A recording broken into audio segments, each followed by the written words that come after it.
Je suis Bamba Zakari, je suis dans 10 questions pour comprendre les maths.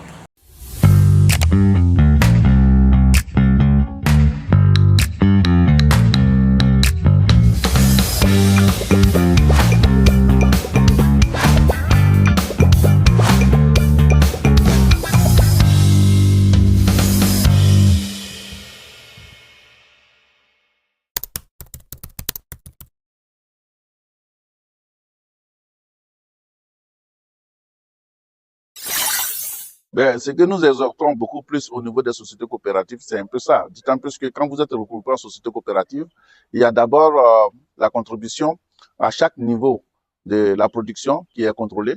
Et deuxièmement aussi, les prix qui sont pratiqués sont des prix homologués. C'est-à-dire que c'est des prix où les acheteurs sont obligés effectivement de respecter.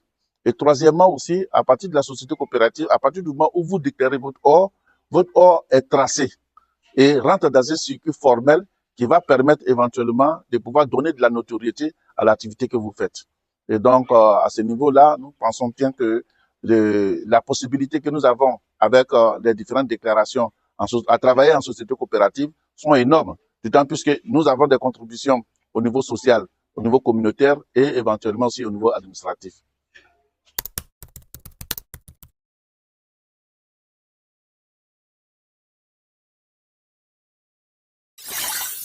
D'abord, pour les artisans eux-mêmes, il faut dire que le circuit informel ou le circuit illégal des transactions sont très dangereuses, puisque vous mettez d'abord en péril votre budget, votre moyen financier, d'autant plus que lorsque vous êtes pris en flagrant délit de tricherie sur éventuellement les qualités de l'or, vous perdez automatiquement vos biens. Ça, c'est d'abord l'insécurité financière qui est enregistrée à ce niveau-là.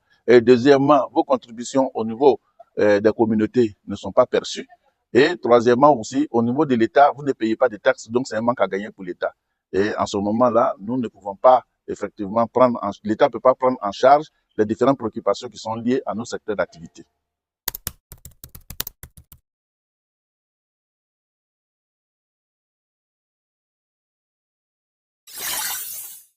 D'abord, il faut dire que l'administration a déjà déposé des livres de production, des cahiers de production qui doivent permettre de pouvoir enregistrer réellement les productions journalières qui sont effectuées sur chaque site légal. Deuxièmement, ces cahiers ne sont pas contrôlés par l'État. Il faut mettre systématiquement un contrôle important qui permette d'abord de pouvoir vérifier si la production effectuée journalièrement est reportée dans les cahiers de production. Deuxièmement, lorsque vous partez en partenariat, par exemple, avec les Asiatiques et tout ça, parce que c'est ce qui s'est fait aussi au niveau des EMAP en Côte d'Ivoire. Le fait que nous participons à des collaborations qui ne sont pas fructueuses pour les différentes déclarations qui sont faites, il faudrait que l'administration puisse réellement faire peser l'inspectorat au niveau de ces différents types de partenariats-là, pour permettre à ce que les déclarations soient suivies, enregistrées, et permettre à ce qu'éventuellement, ils puissent être traçables au niveau des bureaux d'achat. Parce qu'aujourd'hui, les bureaux d'achat existent pour pouvoir permettre d'éviter éventuellement toute forme de trafic qui peut se faire au niveau des différentes déclarations. Mais ces bureaux d'achat n'ont pas accès à l'or artisanal, l'or produit par les artisans.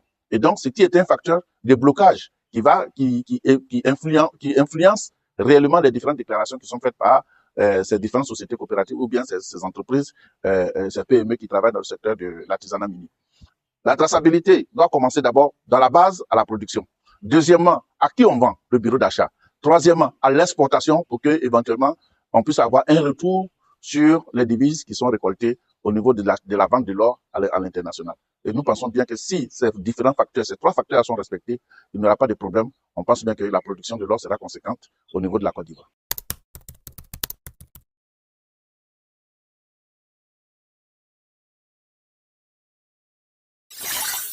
Le cadre qu'il faut réellement revoir au niveau de la Côte d'Ivoire, c'est le cadre déjà tout tracé, parce qu'aujourd'hui, la Côte d'Ivoire opte pour la mise en place d'un comptoir national d'achat.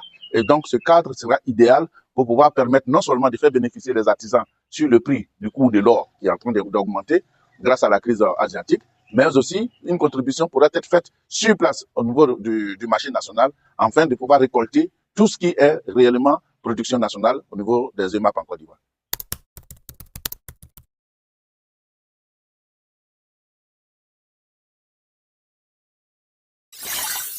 Ben, il faut dire que notre vision est vraiment la vision toute partagée par l'ensemble des acteurs de ce secteur-là. La première vision, nous pourrons dire qu'aujourd'hui, l'or se porte bien. D'autant plus que quand vous regardez le coût du marché mondial, tout reste à croire que éventuellement cette évolution-là est positive pour les producteurs eux-mêmes. Deuxièmement, cette vision de mettre en place un comptoir national qui effectivement est un besoin institutionnel qui va permettre de pouvoir consolider déjà le support financier qui constitue réellement les producteurs au niveau de la vente de leur or au plan national. Et troisièmement, ce qui va permettre de pouvoir consolider encore l'approche d'encadrement structurel et administratif. Donc, nous pourrons dire que de manière concrète, aujourd'hui, avec le concours des projets comme le projet Planet Gold, la vision est vraiment toute trouvée, la vision est toute réussite, est une réussite pour nous, d'autant plus que nous luttons véritablement contre l'utilisation des produits chimiques, mais il va falloir qu'éventuellement on puisse faire la promotion d'un certain nombre de produits qui puissent se substituer éventuellement à l'utilisation du mercure, par exemple.